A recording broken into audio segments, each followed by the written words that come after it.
I was found guilty of 3 counts of contempt of court by 2 judges. There was no jury to find me guilty, just 2 appointed judges. As I sat in court, I could not believe what I was hearing. Both judges found me guilty because they believed I breached the reporting restriction on a Muslim child rape gang trial.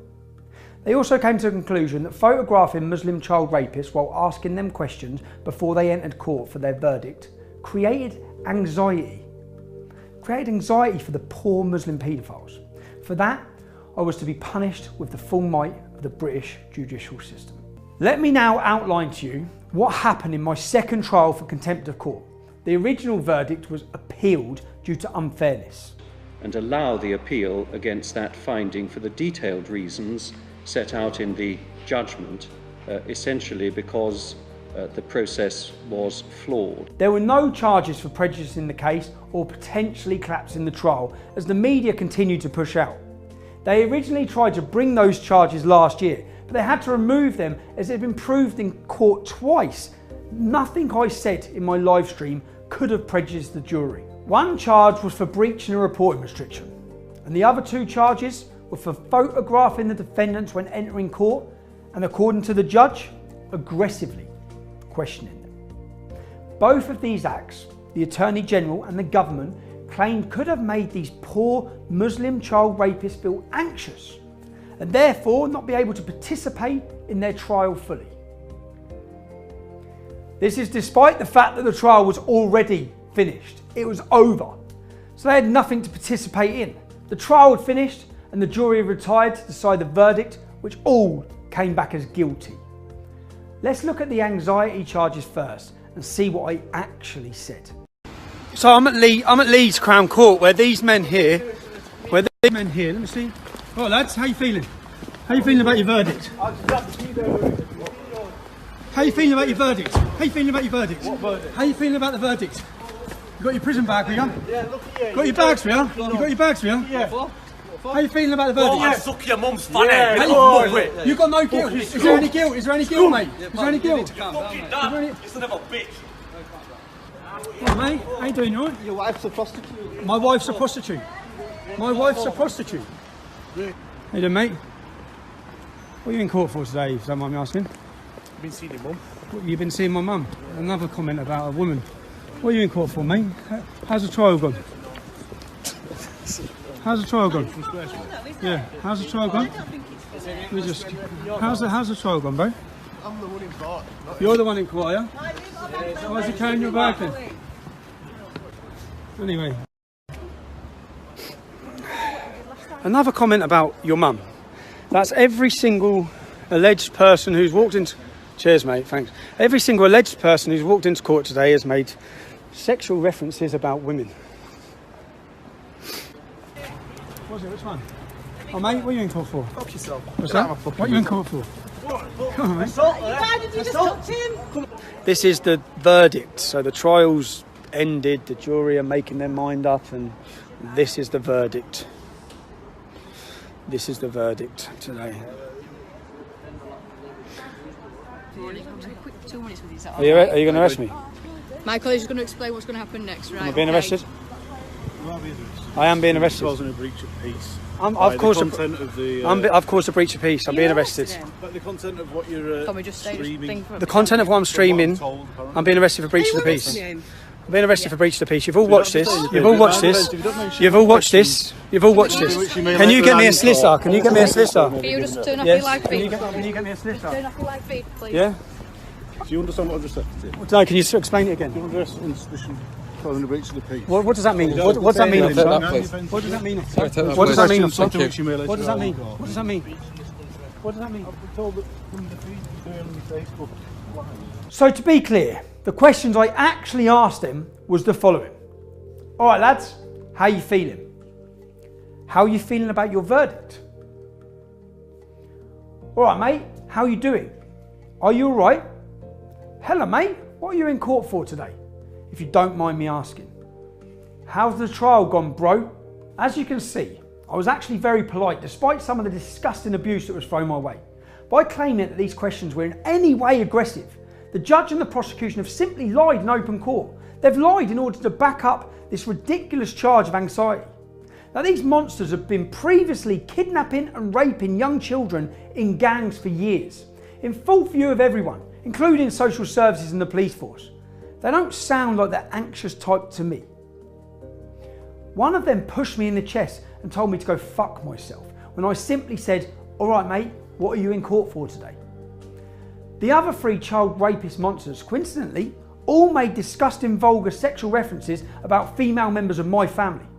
But one thing was for sure, none of them looked even remotely anxious. How are you feeling about the verdict? I suck your mum's funny. You've got no guilt. Is there any guilt? But according to the Attorney General and the judge, I was aggressive. And in the words of the prosecution, I molested them as they entered the court. Molested them. These are the guys that have molested and raped children for a decade. Is the Attorney General making some kind of sick joke? Now let's quickly take a look at me entering the Old Bailey for my court case. Tommy Robinson, are you finally going to face justice for potentially collapsing his trial? I didn't potentially collapse any trial. I'm actually not in charge. I'm not on trial for potentially collapsing a trial. My charge is causing anxiety to the men walking into court by putting cameras and asking them questions. Exactly what you've just done to me is what I face contempt of court for. Exactly this. Do you think this is causing me anxiety? Look at your actions. That's what I'm facing trial for. I didn't act this way. This is a facade. The whole public know that. That's why the public are here to support me. No, I didn't nearly collapse. That's a lie. You're lying. You're lying. I didn't nearly collapse. The judge's words in that case, nothing I said could have caused prejudice to jury. Nothing. That's the judge's words. That's the judge's words. Read the transcript. Do your job as a journalist. Were you in contempt of court?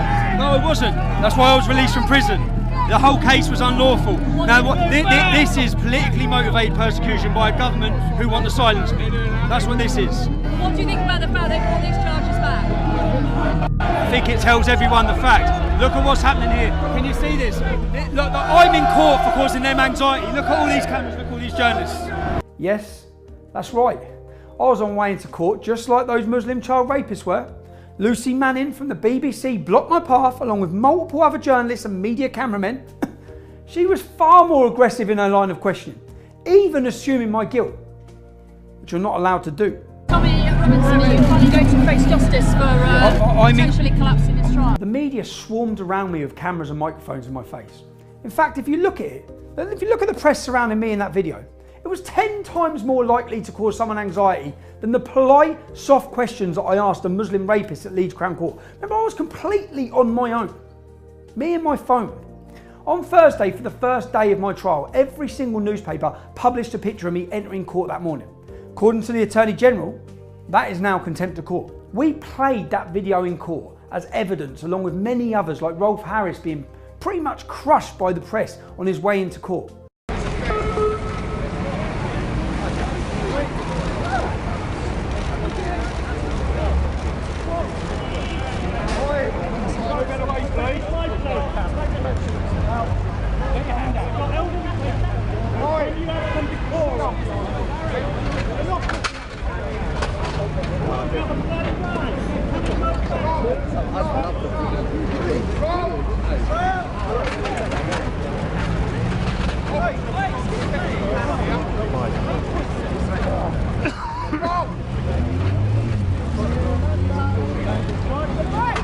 However, the judge and the prosecution completely ignored the fact that every other newspaper and journalist questions and photographs defendants entering court every single day across our country.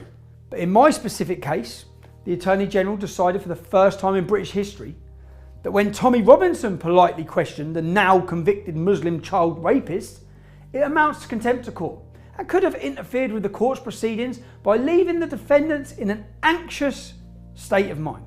Simply ask them, how are you feeling?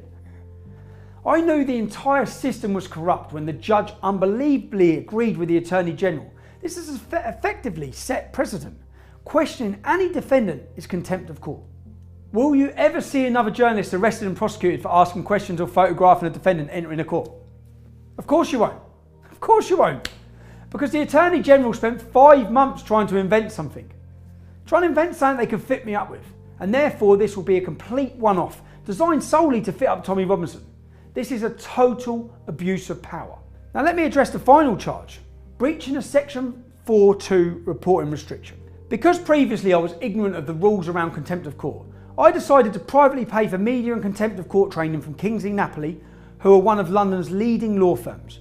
I was keen not to break the law again, and this training taught me all the rules around contempt of court, and what I can and can't say, the rules of what I can do. I also downloaded and read the judiciary's own paper called Reporting Restrictions in the Criminal Courts, which is available to download on the judiciary's own website, their website. The Lord Chief Justice himself introduces this report, stating that it's a practical guide for judges and the media on the statutory and common law principles which should be applied with regards to reporting restrictions. If you simply go on Google reporting restrictions in criminal courts, you can read it for yourself. It's the very top link. So let's start with these guidelines on the judiciary's website. Reporting restrictions impose a potential criminal liability on media, editors or journalists, and for that reason, the judiciary's guide lays down specific requirements that the court must follow in the event of a restriction. They must follow. Must! The details of any restriction must be shown on the court listing online, the court screens, and also posted on the doors of the court.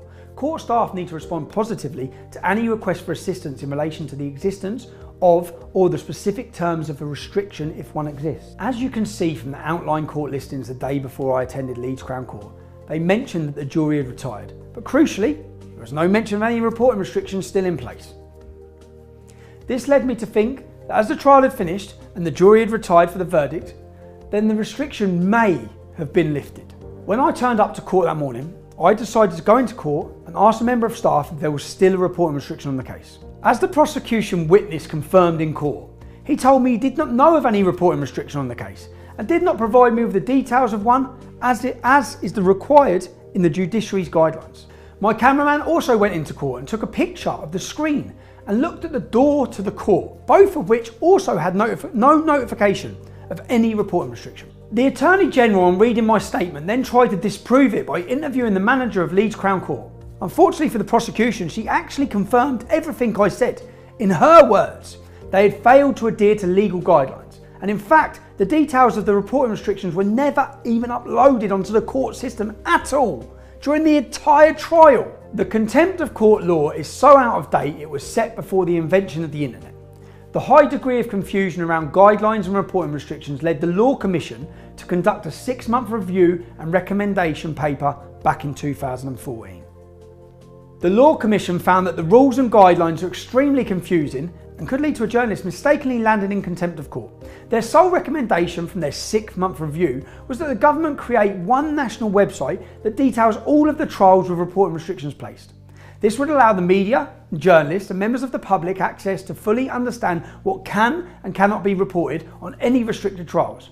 5 years on, and they've continued to ignore that recommendation. I'll tell you why they have not followed a completely sensible and extremely easy to implement recommendation. That is because the public would then be able to see the sheer number of these secret Muslim rape gang trials that the government are so desperate to hide. This charge is so laughable that even in the Attorney General's skeleton committal proceedings against me, it referenced a precedent from 1997. It was a case on reporting restrictions against newspaper publishing PLC, where it was decided that, and I quote, this is from a precedent, "No one should be in peril of suffering a criminal penalty for contempt unless the order which he is said to have infringed is clear."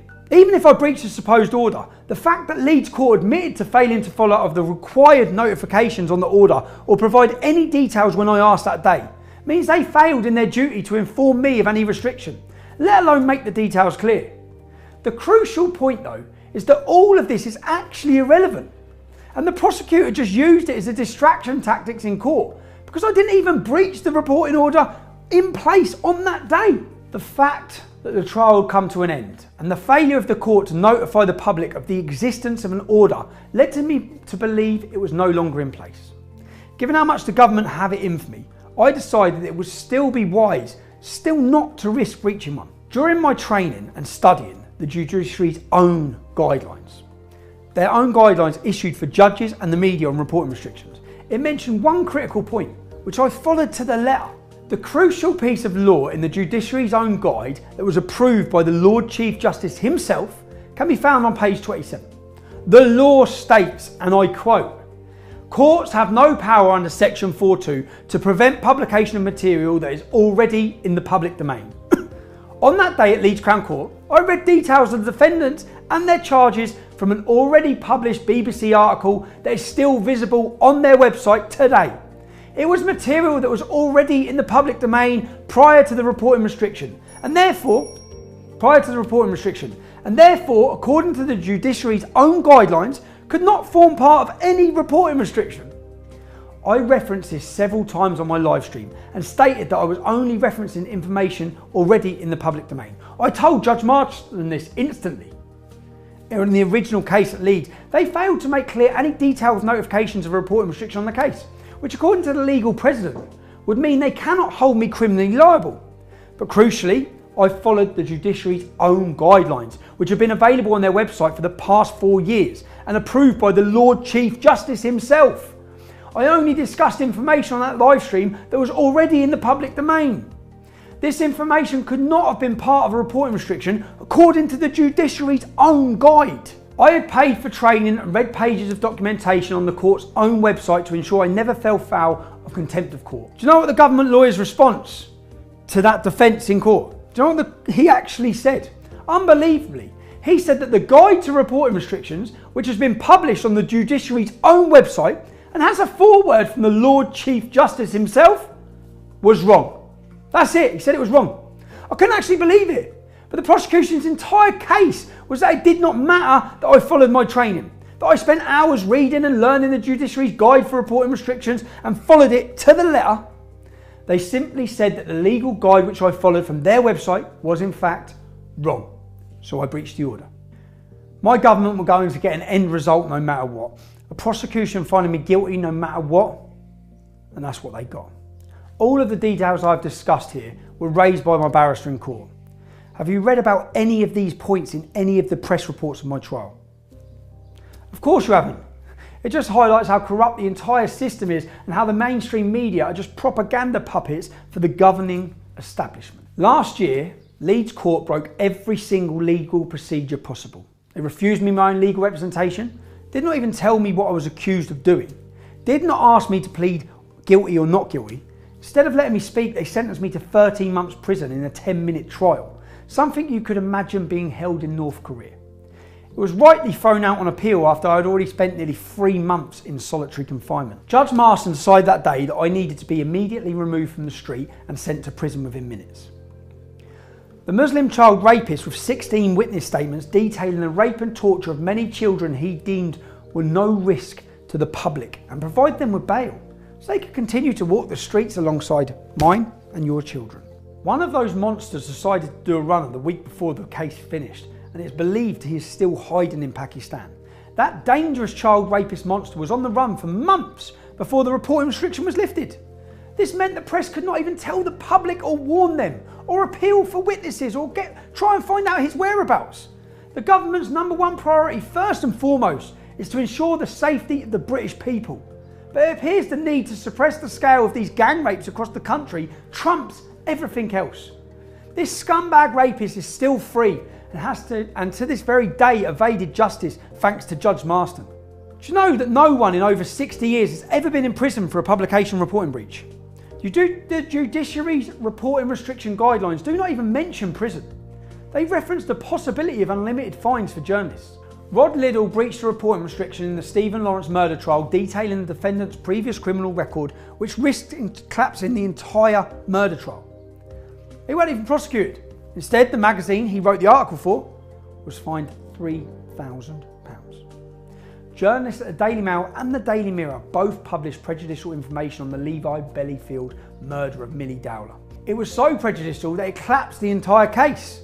The jury had to be discharged. The journalists themselves were never prosecuted.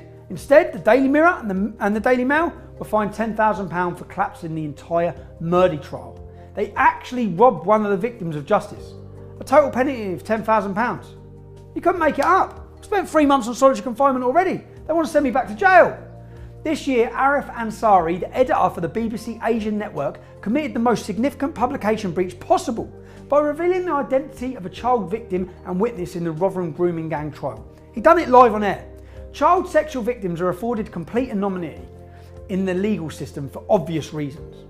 I've personally spoken with this poor girl, and after the editor of the BBC Asian network shared her identity on air, as a consequence, she was subjected to vile threats and intimidation by family and friends of these Muslim child rape monsters. The BBC were forced to make a payout in compensation to her to try and smooth it over.